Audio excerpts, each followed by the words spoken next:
All right, today we're uncorking one of the most important ideas in the entire world of wine, the Bordeaux blend. You see that name everywhere, right? From France to California to Chile, and there's a really good reason for it. It's so much more than just a wine. It's a whole philosophy in a bottle. So what is the secret? I mean, how did this particular mix of grapes become the gold standard for high-quality red wine all over the world? Well, that's exactly what we're about to get into. You see, at its heart, a Bordeaux blend isn't some rigid, strict recipe. It's a philosophy. It's really the art of taking different grapes and combining them to create a wine that's more complex, more balanced, and ultimately way better than any one of those grapes could be on its own. It's all about finding that perfect harmony. And that harmony, that symphony in a bottle, it was no happy accident. Nope.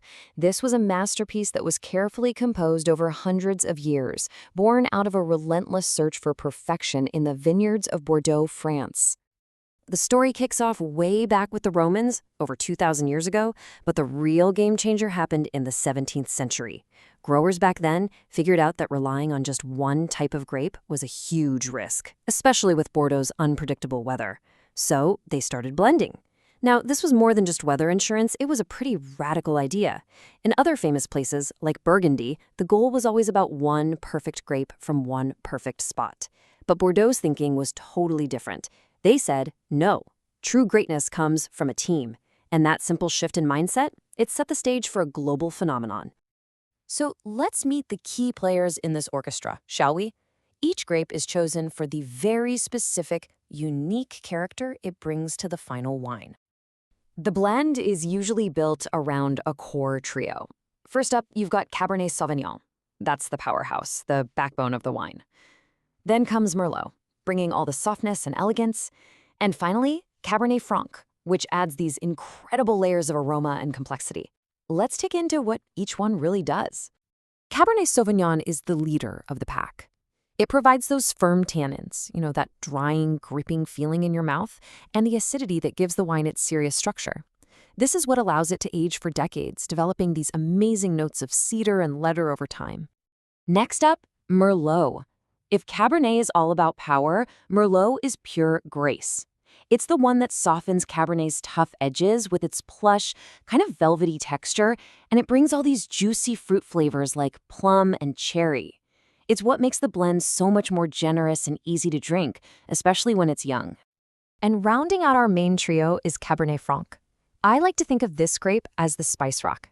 It adds these beautiful, vibrant aromatics, things like raspberry, fresh herbs, and sometimes this really distinctive peppery or floral note. It's that little something extra that adds intrigue and keeps you coming back to the glass. And hey, we can't forget the supporting cast. Grapes like Petit Verdot, Malbec, and Carmenere are often used in really small amounts, kind of like a chef adding a pinch of a rare spice. They're there to add a final touch of color, a bit more tannin, or a unique aromatic twist. They're the final flourish on the masterpiece. But listen, the grapes are only half the story. You can have the same orchestra, but it's going to sound totally different depending on the concert hall. In the world of wine, that concert hall is called terroir. It's that unique mix of soil, climate, and landscape that really gives a wine its soul. And there's no better place to see this in action than in Bordeaux itself, where the Gironde River splits the region in two.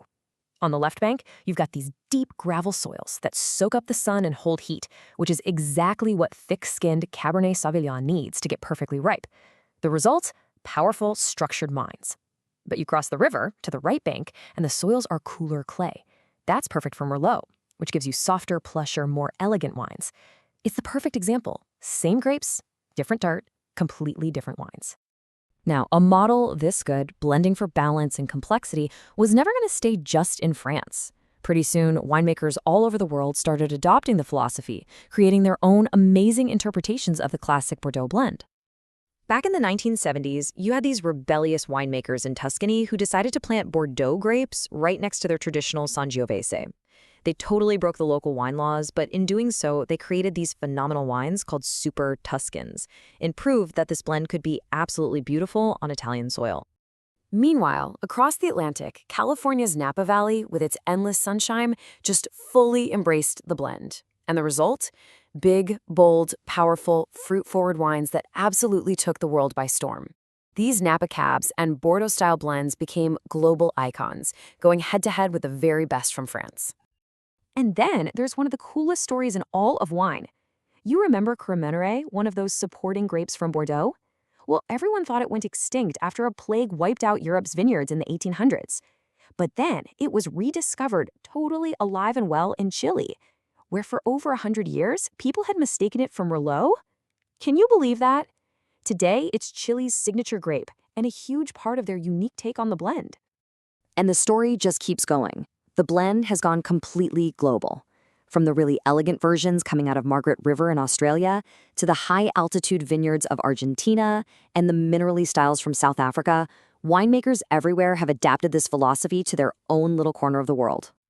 Okay, so with all this incredible history and all this variety, how do you actually experience this harmony for yourself?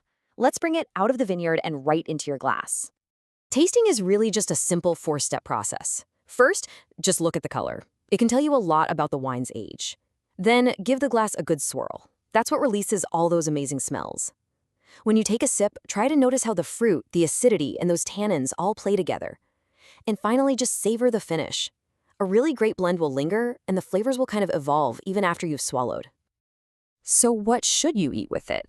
Honestly, the classic pairings are classics for a reason. The structure in a Bordeaux blend is absolutely perfect for cutting through the richness of something like a steak or a lamb chop. It's also fantastic with the salty goodness of an aged cheese or a big bowl of pasta with a rich meat sauce. So, in the end, it all comes back to this one idea. The Bordeaux blend is really a testament to synergy. It's a perfect example of how different things, each with their own strengths and weaknesses, can be combined to create something truly exceptional, something balanced, and something complete. But as we look to the future, there's a new challenge on the horizon. With our climate changing, winemakers in Bordeaux and everywhere else are asking some really tough questions. How will warmer temperatures affect these classic grapes? Will the orchestra need to find new instruments, or maybe just learn to play in a different key to keep this beautiful symphony alive for the next generation? It's a question that makes one thing clear. The story of the Bordeaux blend is far from over.